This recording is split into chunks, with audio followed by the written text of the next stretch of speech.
Your aim is to overcome all obstacles in your new life.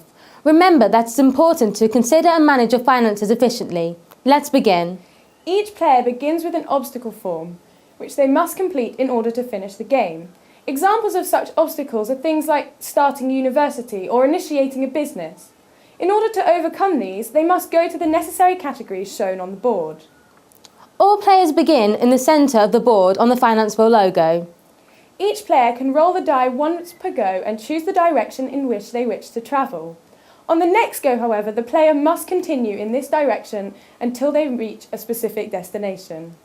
On reaching the destination, the player can choose to answer one of the questions on the obstacle forms. When answering a question, to ensure that cheating doesn't take place, the person to the left must ask the question. However, they must answer the number of finance questions instructed on the obstacle forms. The player cannot stay in the same section on consecutive turns. If a question is answered incorrectly, they must go to a different section on the board on his or her travels. By using bus tokens, players can move around the board quicker. Each player starts with 2 bus tokens. You can use a bus token at any one of your turns in order to increase the speed on which you can get to your destination. You throw the dice, and whatever this value is, it will be added to your initial roll of the die. You can then move forward this number of spaces. Once you use a token, it cannot be used again. A recent survey has shown that people obtain 63% of financial knowledge from their parents and only 24% from school. Clearly, there is a gap in the teaching of finance available in schools. In order to resolve this problem, we researched existing successful board games. The 2 most popular and relevant to our target market were Monopoly and the Game of Life. However, we found that these focus too little on personal finance. Monopoly is primarily based on investments, and we felt it wouldn't be appropriate for use in schools. The Game of Life, on the other hand, was simple to play but dealt more with chance than methodical management of finance. So we decided to have a broader look into the board game market. We loved the fact that the game Cluedo, another family favourite, has an element of skill involved rather than just luck, which we felt would give teenagers a better incentive to want to play, as they would deserve to win as opposed to winning by chance. We therefore tailored the most positive aspects of all 3 of these games to create a product which we feel is both original and educational, but still enjoyable. We needed to consider how we could make the game appeal to players, so we put ourselves into the shoes of others. For example, as a 14-year-old boy, I want to have fun in lessons and improve my teamwork whilst being competitive. Learning about personal finance so that I can be prepared would also be helpful. as a 17-year-old girl, I want to prepare myself for university to the best possible extent, so that I understand about personal finance. For example, I want to learn about student loans and the best possible way for me to ensure I get the most from my budget. I also want to enjoy lessons and improve my teamwork. Although the game is aimed at 14 to 18-year-olds at school, we realised that our product should also appeal to teachers, as they would be the people actually purchasing the product, therefore being our target market. To do this, we wanted to demonstrate the educational value of the game, as well as making it an enjoyable experience for those who play it. We spoke to our school's head of administration and librarian, who both order in educational supplies.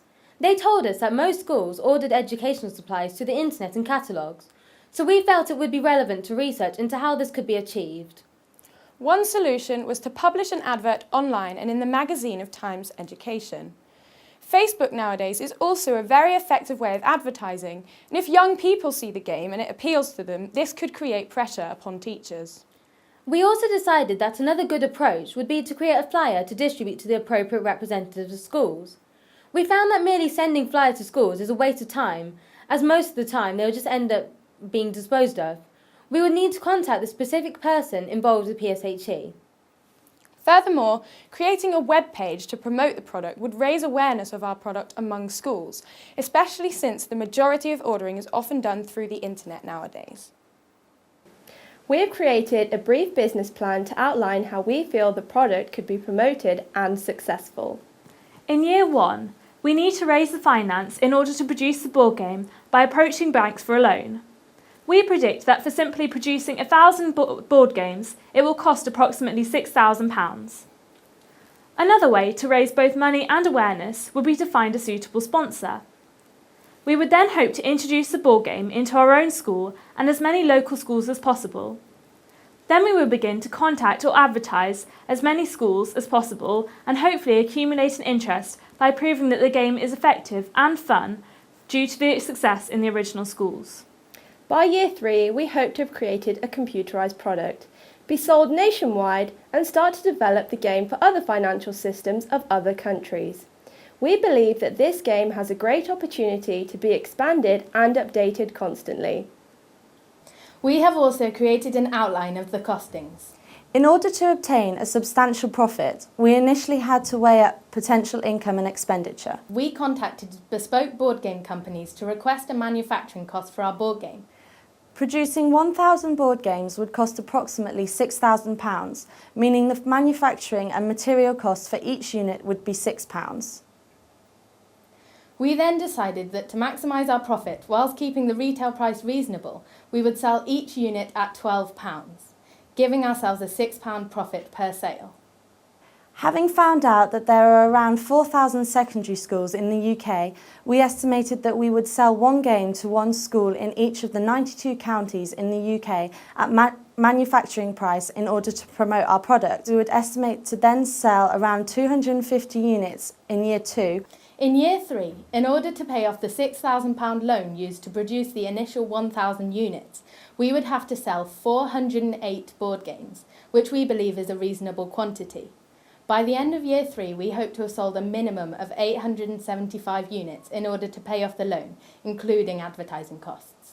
We worked out that the cost of one advert in the Times Education Supplement would be around £450, and the cost of advertising on Facebook for 100 days would be £300, working out at a total of £750, which works out at an average of £250 per annum. This project required a lot of teamwork, and I'm Bav and I was a managing director. I'm Charlie and I was involved in creating the business plan. I'm Alicia and I was involved in finance and costing. Hello there, I'm Michaela and I was involved in advertising the product. Hi, I'm Charlie and I was involved in market research. I'm Aki and I was in charge of designing the board game.